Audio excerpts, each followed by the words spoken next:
ಏನೇನು ಎಲ್ಲ ನಾವು ಮಾಡಿ ಡಿವೈಡ್ ಮಾಡಿಕೊಂಡ್ರೆ ಸಮಾಜವನ್ನು ಇನ್ನೊಬ್ಬರು ಶತಮಾನಗಳವರೆಗೆ ಆಳೋದಕ್ಕೆ ಆಸ್ಪದ ಮಾಡಿಕೊಟ್ಟಿಂಥದ್ದು. ಇದು ಹಿಂದುತ್ವದ ವಾದ ಮಾಡೋರು, ಸನಾತನ ಬಗ್ಗೆ ವಾದ ಮಾಡುವಂಥವ್ರು ಇಲ್ಲಿ ಜಾತಿಗಳನ್ನು ಹುಟ್ಟಾಕಿದ್ದಾರೆ. ಆ ಜಾತಿ ನಾವು ಮಾಡಿಲ್ಲ ಅಂದವ್ರು ಹೇಳ್ಬೋದು ಇಷ್ಟ.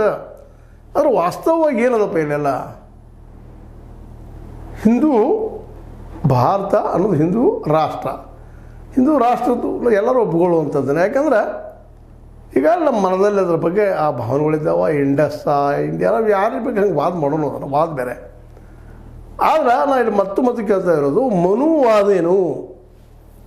ಯಾಕಂದ್ರೆ ಸನಾತನೀಯದಲ್ಲಿ ಮನುವಾದದ ವಾಸನೆ ಅದ. ಭಾಳಷ್ಟು ಚಿಂತಕರಿಗೆ ಮಾತನ್ನು ಒಪ್ಕೊಳ್ತಾರೆ, ಸತ್ಯನೂ ಅದಾವ. ಅದಾದರೆ ಇದಕ್ಕೆ ವಿರೋಧ. ಹಾಗಾದ್ರೆ ಹೆಂಗೇನು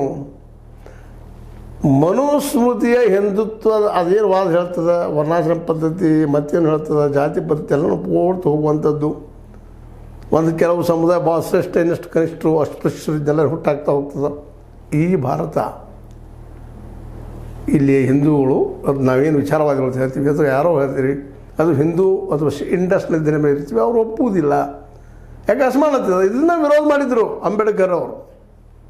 ಗಾಂಧೀಜಿಯವರು ಸಹ ಇದನ್ನು ವಿರೋಧ ಮಾಡ್ತಾಯಿದ್ರು. ಬೇಡಪ್ಪ ಜಾತಿ ವ್ಯವಸ್ಥೆ ಅಂತೇಳಿ ಹಿಂದೂವನ್ನು ಪ್ರೀತಿ ಮಾಡ್ತಾಯಿದ್ರು. ಗಾಂಧಿಗೂ ಅಂಬೇಡ್ಕರ್ಗೂ ವ್ಯತ್ಯಾಸ ಏನಪ್ಪ ಅಂದ್ರೆ ಅಂಬೇಡ್ಕರ್ರು ಆ ಮನೋವಾದದಿಂದ ಸಾಕಷ್ಟು ನೋವನ್ನು ಅನುಭವಿಸಿ ಅಸ್ಪೃಶ್ಯರಾಗಿ ಬದುಕಿ ಆ ಮನುಷ್ಯ ಸಮಾಜದಿಂದ ಹೆಂಗೆ ಬಹಿಷ್ಕೃತನಾಗಿರ್ತಾನೆ ಅವನ ಬದುಕನ್ನು ಅನುಭವಿಸಿ ಬಹಿಷ್ಕೃತ ಭಾರತ ಅಂತೇಳಿ ಒಂದು ಪತ್ರಿಕೆ ನಡೆಸೋದು ನಿಮ್ಗೆ ಗೊತ್ತಿರ್ಬೋದು. ಕೊನೆಗೆ ಅವ್ರು ಹಿಂದೂ ಆಗಿ ಸಾಲಿಲ್ಲ, ಒಬ್ಬ ಬೌದ್ಧಾಗಿ ತಿಳ್ಕೊಂಡ್ರು ಅನ್ನೋದನ್ನು ನಾವಿಲ್ಲಿ ಗಮನಿಸಬೇಕಾಗಿದೆ. ಗಾಂಧೀಜಿಯವರು ಸಹಿತ ಇದೇ ಮೂಮೆಂಟ್ ಮಾಡಿದರು ಜಾತಿ ಪದ್ಧತಿ ವಿರೋಧವಾಗಿ. ಗಾಂಧೀಜಿಯವರು ಹಿಂದುತ್ವವನ್ನು ಎಲ್ಲರೂ ಒಪ್ತಾರೆ.